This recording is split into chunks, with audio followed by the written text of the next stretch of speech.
Y en el mundo es muy preocupante la situación que se registra en varias entidades del Estado por un ataque cibernético que, entre otras consecuencias, ha generado la parálisis de muchos servicios que prestan al público. Estamos hablando de hackeo y secuestro de millones de datos muy sensibles en sectores como la salud y la justicia. Se estima que 63 entidades han sido blanco de los piratas informáticos. Esta noche vamos a saludar a nuestros invitados: Jeffrey Garavito Navarro, director de la Unidad de Investigación Criminal de la Defensa, y Juan David Cardona, presidente del Instituto Iberoamericano de Derecho Digital y Ciberseguridad. Empecemos con Jeffrey. Jeffrey, gracias por estar esta noche con nosotros. Pablo, muy buenas noches y muchísimas gracias por la invitación. Juan, también muy buenas noches, bienvenido. Pablo, muy buenas noches para ti, para todos los televidentes y para Jeffrey, un cordial saludo. Claro que sí, Jeffrey. Si se pudiera explicar un poco lo sucedido en las últimas horas en el país con el ataque cibernético a más de 63 entidades, ¿cómo podríamos explicar esto?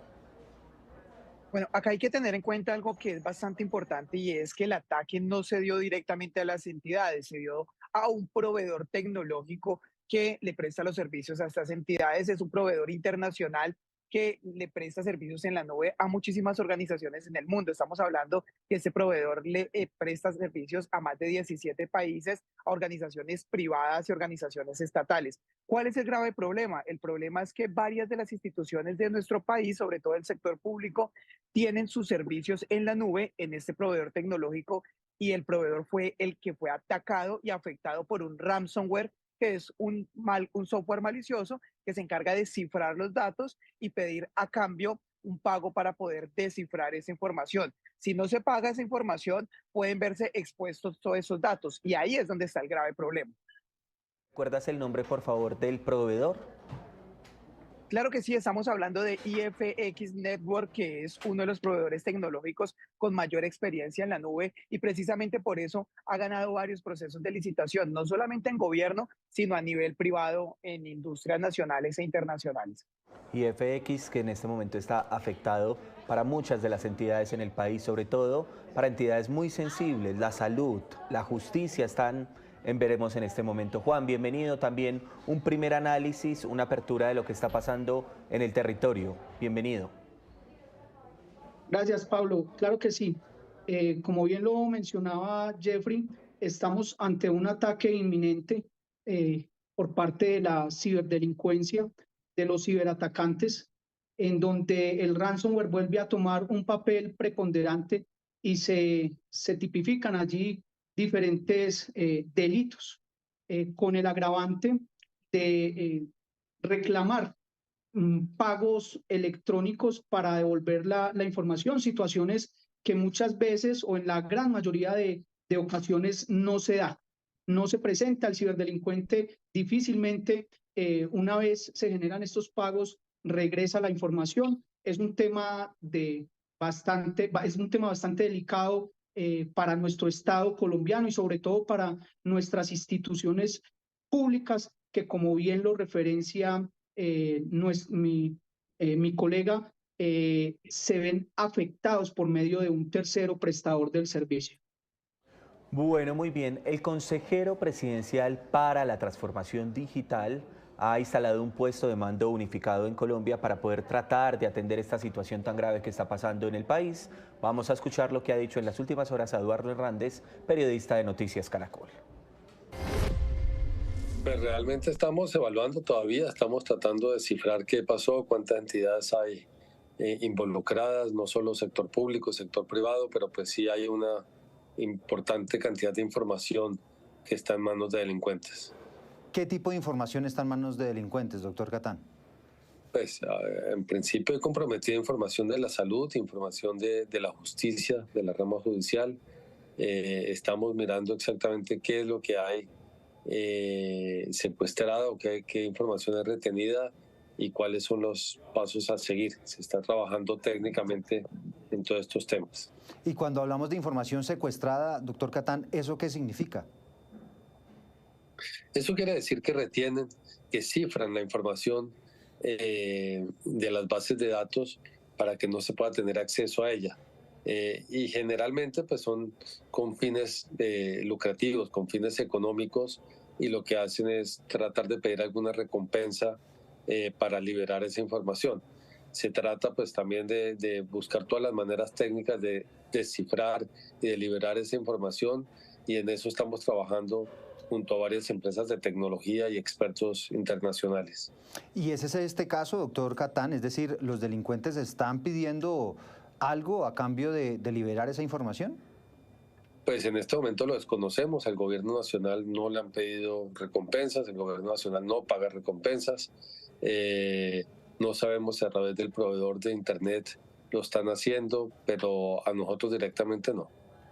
Claro, porque lo que entiendo es que esto es a través de IFX, que es la entidad que maneja toda esa información.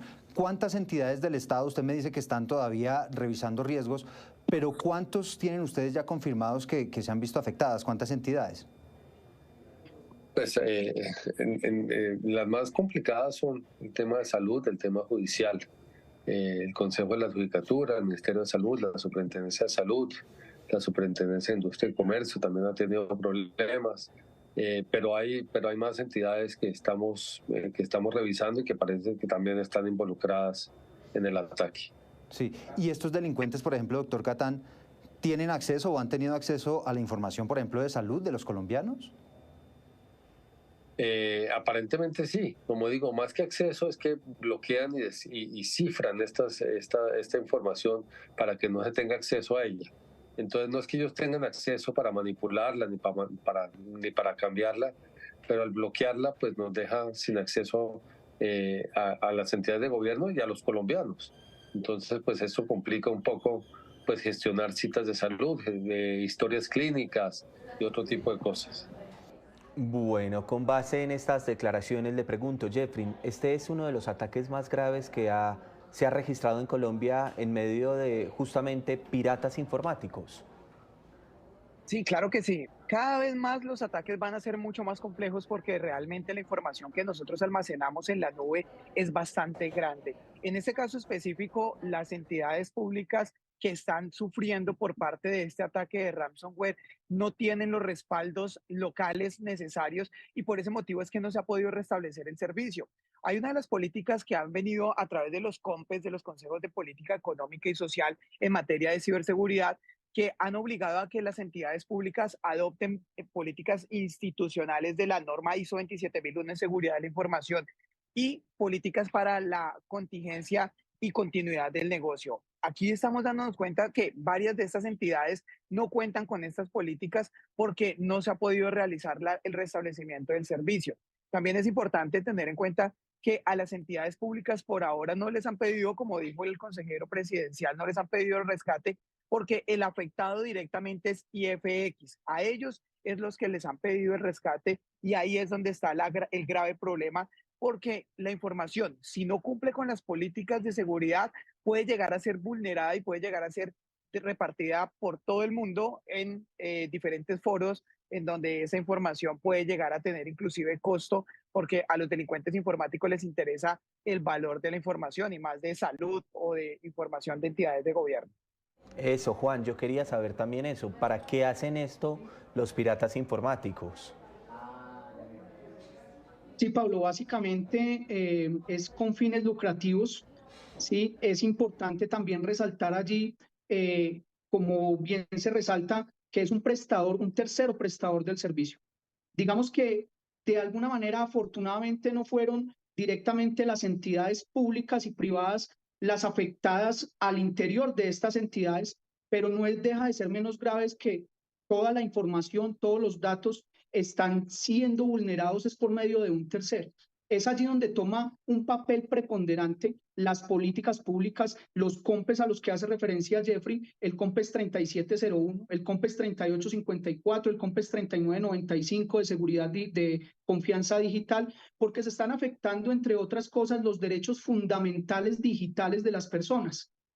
Al yo ceder mis datos personales, mi información a un tercero, ese tercero debe de tener una alineación, debe de estar alineado a las políticas de sistemas de gestión de seguridad de la información. Es importante resaltar que en Colombia existe una entidad articuladora de la ciberseguridad de Estado, de la ciberseguridad del Estado colombiano, que es el Colser, que por medio de él, a través del SECOSI, que se encarga de la seguridad, de la ciberseguridad del Estado colombiano, y el CECIR o el C4 de la Policía Nacional, se encarga de la ciberseguridad ciudadana. En ese sentido, estas políticas deberían de tener una normativa que acompasen esa política pública creada por el COMPES 3701, y son normativas de las que adolece nuestro Estado colombiano. De allí la necesidad, Pablo, acotando un poco el tema, de que se cree una agencia nacional de seguridad o la Agencia Nacional de Seguridad Digital, pero sin que se acabe la agencia o las entidades que ya existen y que por lo visto, pues desafortunadamente no tiene, al no tener unas políticas claras, pues nos exponen a estas situaciones.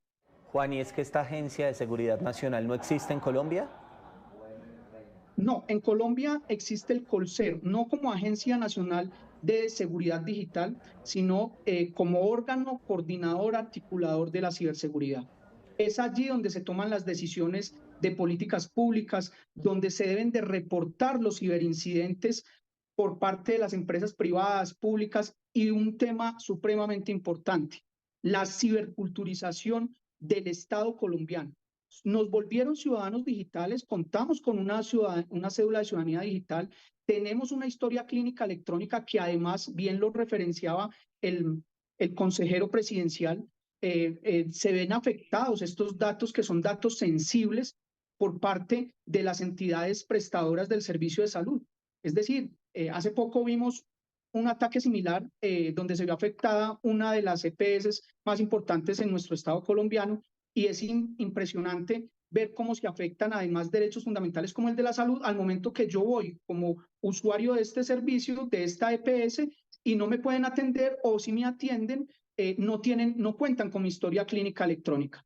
Es decir, que estamos a merced en este momento de los ciberdelincuentes, en el sentido que no hay una normativa clara que exija a las entidades públicas y privadas en la protección, o por lo menos en la mitigación del riesgo informático. Y Pablo, si me permites, para puntualizar acá un tema que no se ha tenido en cuenta, el convenio de Budapest sobre la ciberdelincuencia.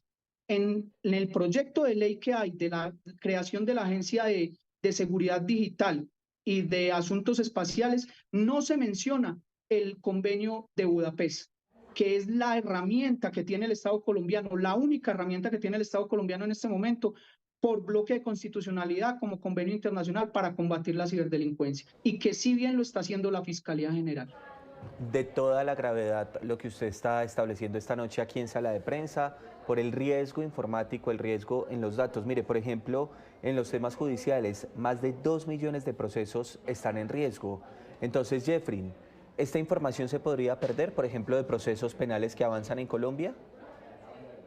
Bueno, hay información que en este momento se tiene por parte de los ciberdelincuentes de manera secuestrada, pero la información de los procesos penales como tal reposan directamente en los despachos judiciales, en la Fiscalía General de la Nación. Aquí estamos hablando de sistemas de información, sistemas de agendamiento, estamos hablando de sistemas de consulta. Sin embargo, los procesos judiciales como tal se mantienen directamente en los despachos judiciales. Por ahora, pues no tenemos ningún tipo de registro de que esto esté todavía en algún tipo de problema. Sin embargo, hay que tener en cuenta que aquí más de 70 agencias de gobierno o 70 70 entidades tienen vinculación directa con IFX, pero no todas han sido vinculadas a este fallo de ciberseguridad. Más de 3.800 páginas web están vinculadas a FX con dominio.co, pero no todas están afectadas. Acá realmente la afectación se dio solamente en algunos servidores, y precisamente por eso no todas las agencias que tienen vinculación directa con IFX han venido siendo vulneradas. Por eso varias de ellas en este momento están haciendo los respaldos, están sacando la información de IFX para tenerlas en otro lugar, por si este ransomware se expande y puede afectar a muchas más. Sí, y sobre el tema, Jeffrey, de la información que se está perdiendo, usted me decía que cada vez es más grave el tema de estos ataques cibernéticos en Colombia. ¿Será que se está quedando corto, digamos, la actuación del gobierno nacional frente a la prevención de estos ataques?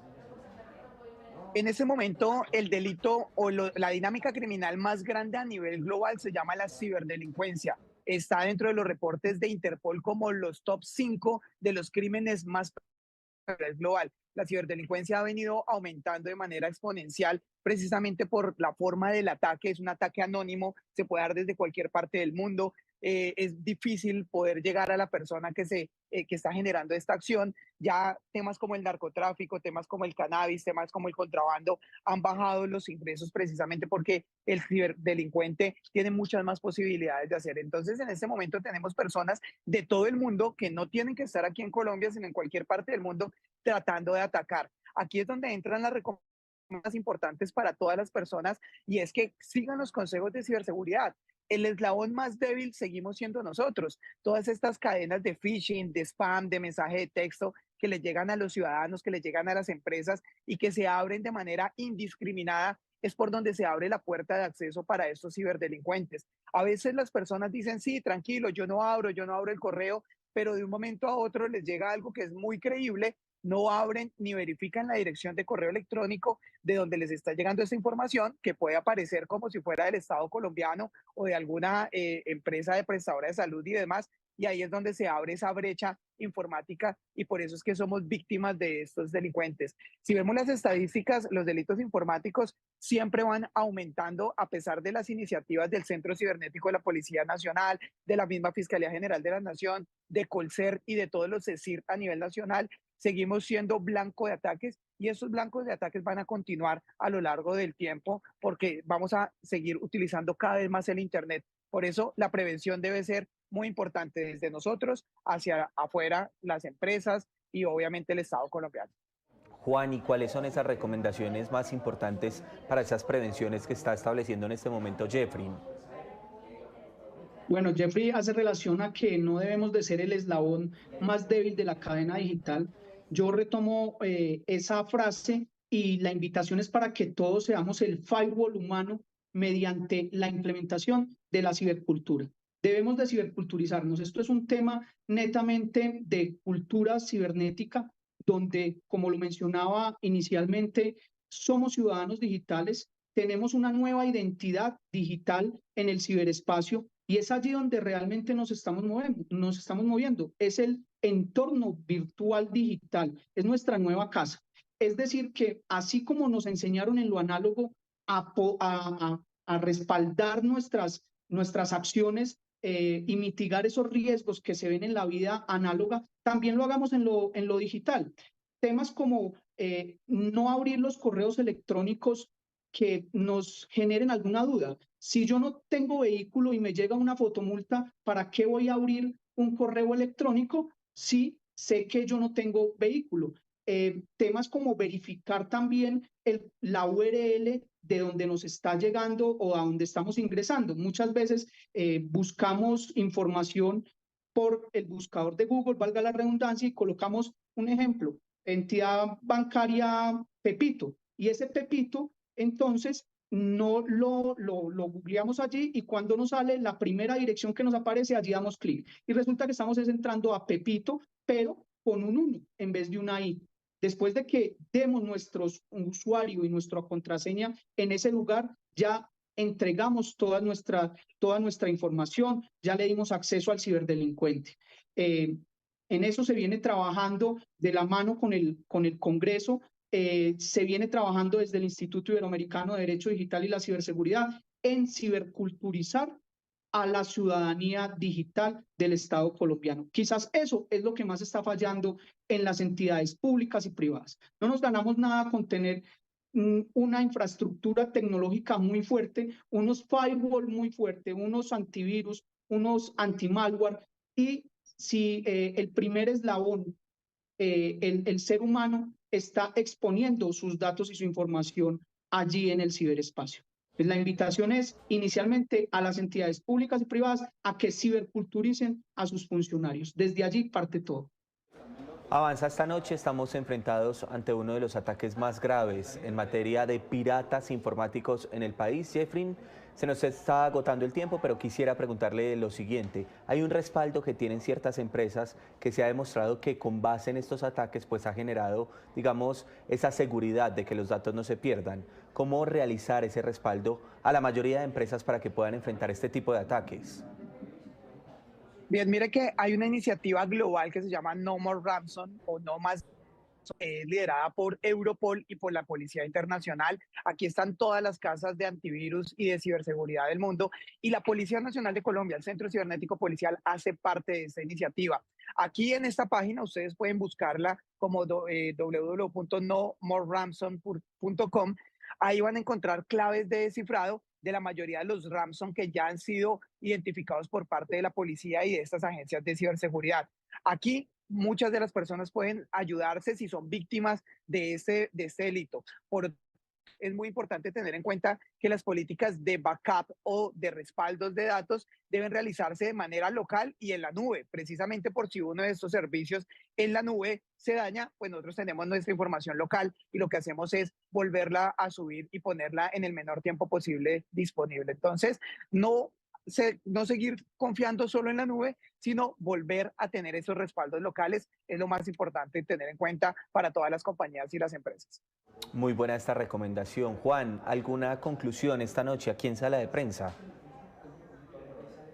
Gracias. Sí, efectivamente yo creo que es un llamado de atención lo que está sucediendo. Recordemos que muchos han mencionado que la pandemia trajo la digitalización, pero realmente lo que hizo fue acelerarla. Y en esa aceleración quizás hemos pecado en no tener unas políticas, unas normativas claras, precisas, concisas y vinculantes. Y las pocas que hay no las estamos implementando como debe de ser, no se están sancionando como realmente debe de ser. En esto tiene que ver mucho el trabajo mancomunado que se debe de realizar entre Policía Nacional, Fiscalía General de la Nación, a través de la Dirección Nacional de Delitos Informáticos, que viene haciendo una labor impecable en el tema, y con los entes académicos, pero sobre todo en una implementación de un ente autónomo que pueda fortalecer el Colser